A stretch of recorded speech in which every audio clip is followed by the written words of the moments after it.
Hello, everyone, and welcome back to The Explainer. I am absolutely thrilled to have you with us today because, honestly, we're unpacking something that is just fascinating. We're looking at what is essentially a dense, highly technical legal concept, but one that has suddenly ignited a massive political firestorm here in the UK. We're going to break down the law itself, the politics swirling around it, and the very real implications it has on the ground. So, let's get right into it. Okay, let's dive into this.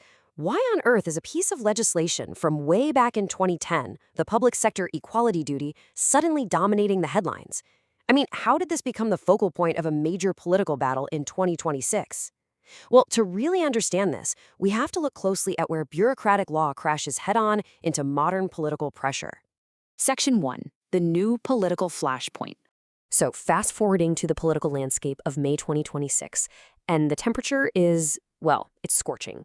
Conservative Party leader Kemi Badenoch just delivered this highly charged, headline-grabbing speech that basically dragged this obscure legal duty straight into the spotlight. She asked her audience, quote, "Why are public bodies so unable to act with common sense when race or identity is involved?" Now, that is a profound challenge. She is directly questioning the whole operational framework of our public institutions, from the civil service all the way down to frontline policing, and suggesting that our current equality frameworks are actually getting in the way of common sense. And that challenge led straight to this specific, concrete policy pledge, a proposal to scrap the public sector equality duty, or the PSED. It's a massive debate. On one side, you have a major political leader arguing that this law is literally paralyzing the state. But on the other side, defenders are arguing that it's a foundational civil rights protection. To really evaluate either side fairly, though, we need to know what the law actually says. Section 2, Defining the Equality Duty.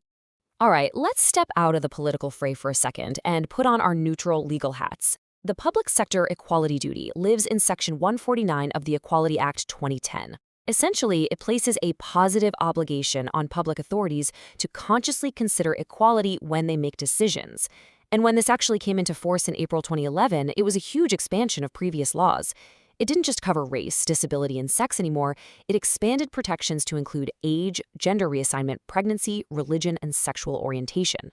Basically, it meant the government had to actively think about all these different groups before taking action. And this brilliantly illustrates exactly how this law was communicated to the public, and specifically to marginalized groups. What you're looking at is a header from a 2012 fact sheet by the Disability Law Service, which is a legal charity. It shows how the PSED was actively taught to citizens as a tool to ensure that public bodies, like, say, primary care trusts or local councils, couldn't just ignore their specific needs when they were designing services or, cutting budgets. So, the law breaks down into 3 foundational pillars. Public authorities are legally mandated to have due regard to the need to 1. Eliminate discrimination and harassment, 2. Advance equality of opportunity, and 3. Foster good relations between people who share a protected characteristic and those who don't. It means every hospital, every police force, every government department absolutely must weigh these 3 aims in their day-to-day functions. Section 3. How due regard works. Now, having a law on the books is one thing, right? But how do institutions actually implement it? Like, what does having due regard practically look like in a boardroom or a police station? Well, there are 2 tiers to the law. The general duty applies to all public functions, and that actually includes private companies carrying out public functions like running a prison, for example. They must have that due regard. But then there's the specific duty, which applies to listed authorities, and they are legally required to actually publish data demonstrating their compliance and set specific equality objectives. As you can imagine, it creates a massive paper trail. And the courts? They have been incredibly strict about how this paper trail is managed. Take a look at this ruling from the High Court in the R versus Secretary of State case. The judge stated that due regard requires a conscious approach and state of mind. So the courts have ruled this cannot just be some quick tick box exercise carried out after a decision is already made. It requires rigorous, documented consideration before and at the exact time a policy is being considered. So, to prove to a judge that they actually had that proper state of mind, public bodies have to take these exact steps. They're gathering demographic information, engaging or consulting with stakeholders, running a formal equality analysis, and then planning mitigation for any negative impacts. And if an authority skips these steps, well, citizens can, and absolutely do, take them to the High Court for a judicial review to quash their decisions. It is a really powerful mechanism. Section 4. The case for scrapping PSED. Okay, now that we understand the legal machinery behind all this, let's bring our explainer back to the current controversy and impartially look at the arguments against the duty. The main 2026 critique is that the PSED distracts authorities from their actual core jobs. Badenoch argues it has fostered exactly what the courts tried to avoid, a culture of bureaucratic compliance that focuses way too heavily on identity, which she claims paradoxically creates an inequality of outcomes. She also explicitly called out identity-based staff networks within organizations like the police, arguing that they improperly influence public policy based on race rather than objective need. To really anchor her argument, Badenoch cited a very specific incident, the arrest of a man named Henry Nowak. She claimed that during this arrest, police officers prioritized investigating an accusation of racism over Nowak's own claim that he had just been stabbed. She attributes this alleged failure of common sense directly to PSED-inspired guidance. Her argument is that this guidance trains officers to treat hate crimes as an overriding priority, which ends up blinding them to the immediate physical danger right in front of them.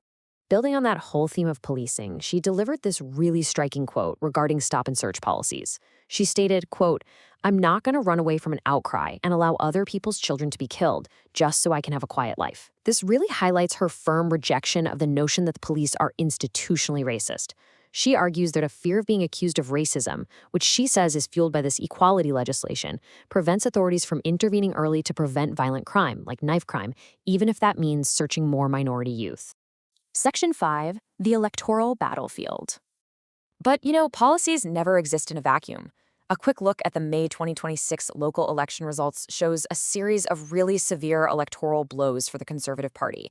And a lot of this was driven by a surge of Reform UK and traditional right-wing strongholds.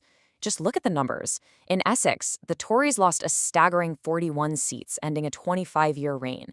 In Havering, the party was wiped out completely, losing all 14 of their councillors, and they lost control of councils in Hampshire and Suffolk too. So the pressure from the political right is just immense right now, demanding a much sharper, more distinct Conservative platform. Now, what's really interesting about this slide is how the Conservatives are actually interpreting these mixed results. Because despite those heavy rural losses, Badenoch is pointing to specific London area victories to claim the party is actually coming back. I mean, they won back Westminster Council, they took Wandsworth, they successfully defended Fareham from the reform threat, and they even increased their majorities in Bexley. So they see a viable path forward here by leaning heavily into these culture and governance debates to consolidate their base and fight off challengers. And so the battle lines are officially drawn. The Conservative strategy is to aggressively pitch scrapping the PSED as a way to end expensive lawfare and free up our public services.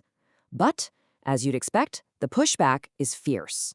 Opponents, particularly the Liberal Democrats, have completely slammed the move.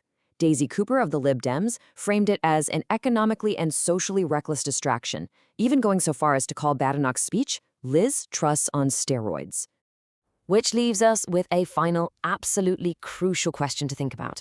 Will scrapping the public sector equality duty truly free our hospitals, our police forces, and councils from paralyzing bureaucracy? Or, on the flip side, will it strip away vital, hard-won legal protections that ensure marginalized groups aren't just left behind when the government makes decisions? It is a deeply complex debate about the very nature of equality in governance, and it's one that is absolutely guaranteed to dominate the political landscape in the months to come.